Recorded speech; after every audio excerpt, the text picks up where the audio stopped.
What is going on, guys? DragonTamerBlayde here, back with some more Elder Scrolls Legends. I guess it's an FYI. I almost called it news, but it's not quite news. With the latest patch that dropped today, May 28th, they did add some pre-con decks to the game for Alliance War, as well as a little Alliance War starter pack, which is a pretty good value. Typically, 4 packs cost about $6 cash. So for $5 cash, you're getting 10 packs, a title, which who cares about titles, and 1 guaranteed legendary card. Pretty darn good value, if I may say so myself. I already got a full collection, so I won't be buying this anymore. They're a couple weeks too late on hitting me with this offer. But if you're the type who's been going mostly free-to-play or entirely free-to-play at this point, as far as the Alliance War expansion goes, and if you've got $5 to burn, I think this is a pretty excellent value. Give you a nice little boost in your collection and a guaranteed legendary. However, before you do that, if you have the gold, with duplicate legendary protection being a thing now, I would suggest before you buy this, if you have the gold, buy all of these so that you'll get all of the legendaries guaranteed, and then you can get this and it won't be one of these 5 legendaries. That's only if you're still sitting on mad gold. I assume most of you probably burnt it on packs already. But we've got 1 for each of the new houses, 1,000 gold each, or $7.99 cash. I would say go the gold route. $7.99 cash probably isn't worth it for these. But for 1,000 gold, you can get the guaranteed legendary, which is probably better on average than 10 packs, unless you're starting completely fresh with the expansion. But I haven't looked at these lists at all yet, so let's take a look at them and see what's going on and what we've got included. So this is the Ebonheart pact list. You'll get 1 copy of Bandari Opportunist, which is not a bad epic. Mournhold Guardian, it's pretty forgettable. Hush, not that great. Great Mood Squire is an okay 1-drop. Inspiring Soldier is a pretty good 2-drop. I'm only going to be really focusing on the epics, legendaries, and the Alliance War cards here. Sorry about the quick cut there. Mournhold Trader, really, really good 2-drop. Probably close to worth it for the deck, just for the Mournhold Trader, but not entirely. What else we got here? Pact Oathman. I like the card, but it's a common, so it's like you don't really have to buy the deck for the common. Black Marsh Prodigy, not that great overall. So this is a veteran-focused deck, it looks like. Dunmer Tyro is a pretty good card, but again, it's a common. Don't have to really worry about that one.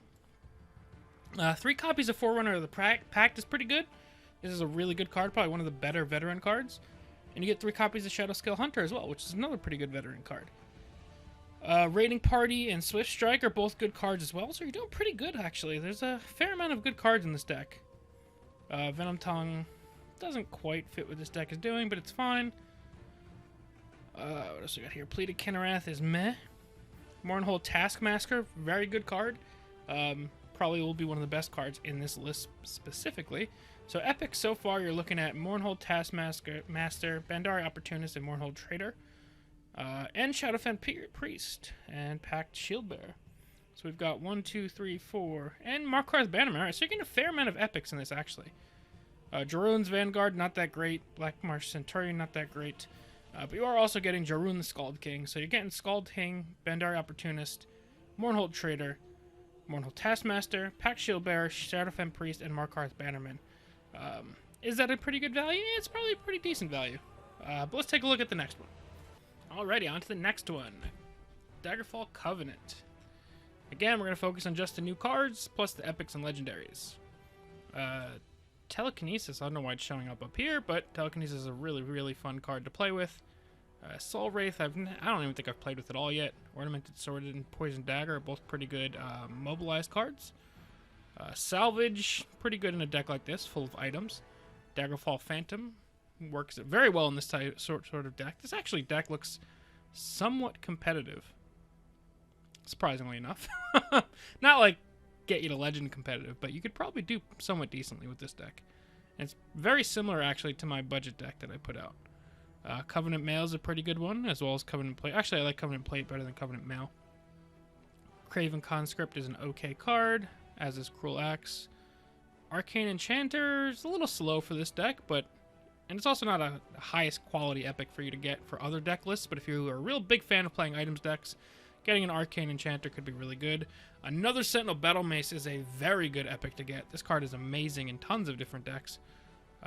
Covenant Masterpiece is a bit of a waste of an epic, and Master of Arms is a pretty good one. So if you're a fan of items decks, this is actually pretty good value just for getting the Enchanter, the Battle Mace, and the Master of Arms.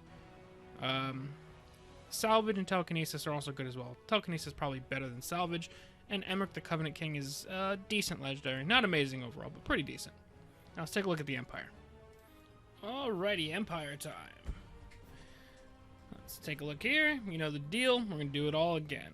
Back alley footpad, not that great. This is what I guess a aggro-y tokens deck kind of thing, with a little bit of move synergy. Bewildering Speed. Move a friendly creature in each lane and give them +1/+1. Honestly, I haven't played with this card enough. This card's probably pretty decent. Outflank is okay-ish. I don't know if you want to be given your tokens guard. Imperial Lackey is pretty good new card. I don't know why they only give you one Broom of Profiteer. And why is Elixir of Light Feet even in this deck? But, okay. Dragon Guard Outcast is a okay card. Broom of Armor is also okay. Smuggler's okay. There's a lot of okay cards in this deck. The Pit Lion is a really good pickup. That is an amazing card. Young Mammoth is okay. Got Imperial Legionnaire. Then with Sentry is not the greatest prophecy. Empire Oathman is probably one of the better new Oathmans in the game. Strategic Deployment is basically just Imperial Reinforcements. So you've got 5 different ways to summon 4 tokens in this deck. Dark Anchor. Don't know why Dark Anchor's in this deck, but I guess it's a decent epic to grab. Slaughterfish Spawning used to be a really good card, not as good anymore. Divine Fervor is a really good pickup. Imperial Might, not the greatest pickup, but I guess it does fit the token strategy. What else do we got going on here? Bishop of the Hour is an interesting card, although it doesn't really match this deck overall. Then you get Golden Saint, which is a pretty good card. Daedric Titan, which is a decent new card. Empire Dreadmage is pretty cool. Legion Prefect is okay. It kind of fits a synergy. And then you've got Clivia Tharn. So this deck looks alright. There's probably a lot of easy work that you could do to improve this deck overall. And you're getting a couple okay epics, but so far I would say, besides Clivia Tharn being one of the better legendaries, and epic being Pit Lion being really, really good for that, other than that, I don't think the value from this one's all that great. Alrighty, on to Dominion we go. Let's see how we're looking. Old School Curse and Forked Bolt. This looks like an action Dominion so far, kind of like an action burn type of deck. Dominion Oathman is pretty good Oathman, fits into that strategy, and you get Ravaging Elixir as well. Altmer Flameslinger fits into that pretty well as well. Crystal Tower Crafter used to be fun back in the day. I don't know why Elixir of Light Feet is in this deck, besides maybe hiding your Crystal Tower Crafter in the field lane. Mystic of Ancient Rites, I guess, will be a pretty good epic if you have some Empowers in this deck. You get Alchemy, which so far the only way to really use it well is with Ravaging Elixir. I guess maybe Elixir of Light Feet, but that doesn't matter. But you're getting some Alchemy. 2 of them, actually, so 2 epics. Not the greatest epics, but you're getting 2 of them. Dominion Battle Reeve is a really good card, as is Dragon Guard Outcast. Channeled Storm, pretty good new card. You're getting another copy of Cloud Rest Illusionist, so if you have some of the other budget decks, getting a 2nd or 3rd Cloud Rest Illusionist is really good. Torval Crook, not the greatest epic for you there. Cliff Racer, Fate Weaver, Iron's Chosen, not the greatest epic for you there. Leaf Lurker is a pretty good card, although kind of out of date at this point. And then you get into Debilitate. So Leaf Lurker, Debilitate, both pretty good. Mystic of Ancient Rites is okay. The Double Alchemy is not great. And Iron is an okay one. So Dominion's not the greatest value either. Alright, and finally, what is it? Guildsworn. Let's take a look at what Guildsworn has for us. Copy of Calm, forgettable. Cauterize, forgettable. Sound the Alarm, forgettable. 1 copy of Ravaging Elixir. 2 Fighters Guild Halls, Elixir of the Defender. Guildsworn Apprentice, pretty good new card. One of your epics is a Plunder. Okay, Guildsworn Revitalizer is pretty good as well. Where are all the epics here? Strategist Map, Elixir of Conflict. Renowned Instructor I do like, so obviously this is an expertise type deck. Mage's Trick, Tower Alchemist, but so far the only supports are Elixir of Conflict, Strategist Map, and Ravaging Elixir. So I don't know how Tower Alchemist fits into this, but he's here. Oh, I guess you have Elixir You have these 2 elixirs as well. So you have a lot of elixirs in this deck, but I don't know. Tower Alchemist doesn't fit into a ton of decks. Master of Incunabula is really, really good. One of the better ones. Winterhold Illusionist. Mage's Guild Conjurer is fun. Not that great, but fun. Guildsworn Bloodluster, very, very good card. I underrated that card by a whole lot. You're getting triple Guildsworn Oathman, which is pretty good. Mage's Guild Retreat, which is So, how would I rate these? I think as far as the epics and legendaries, probably give first place to the Ebonheart Pact if you're looking in a budget situation. I would say probably the Ebonheart Pact. Ebonheart Pact, yes. I don't know why that sounded weird to say. It's probably first place for me. As far as second place for buying decks, which one would I give it to?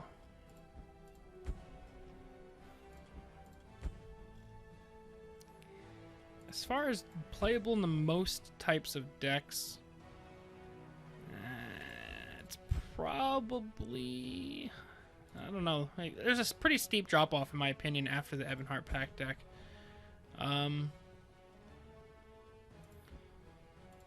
Depending on the type of decks you like to play, honestly, I think the next 4 are actually pretty close in terms of overall quality of the epics you're receiving. However, you're getting Cloud Rest and Leaf Lurker in this one, and Debilitate. So maybe Dominion's number 2, followed by, like, I don't know, Guildsworn Covenant Empire, or Guildsworn Empire Covenant, I don't know. But the top value, in my opinion, in terms of the quality of epics and legendary you're getting is the Ebonheart Pact. So definitely grab that first if you're just looking for overall quality of cards. But all 5 of them are probably a pretty good value overall. I think somebody did the math on Reddit, and it's about 1,800 soul gems worth of deck or something like that. And you can also, even if you have all of the cards, you can still buy the deck and disenchant all of the cards into soul gems. But yeah, just wanted to bring some attention to these new special offers for you guys. I would say this is a really good cash value, and then work on gold for the rest of these if you want to. But keep in mind, we have a new expansion coming out in about a month or so, so you might not want to spend all of this old gold on one of these expansions unless there's a legendary you're really looking to get. That's the biggest thing, is you're basically spending 1,000 gold on a legendary. So pick one that you want. They're all pretty good. Clivia and Jaroon are probably the best, and then the other 3 are still really good as well. But yeah, that's going to be it for now, guys. Hope you guys enjoyed. Thank you all very much for watching. We'll see you guys later. Peace.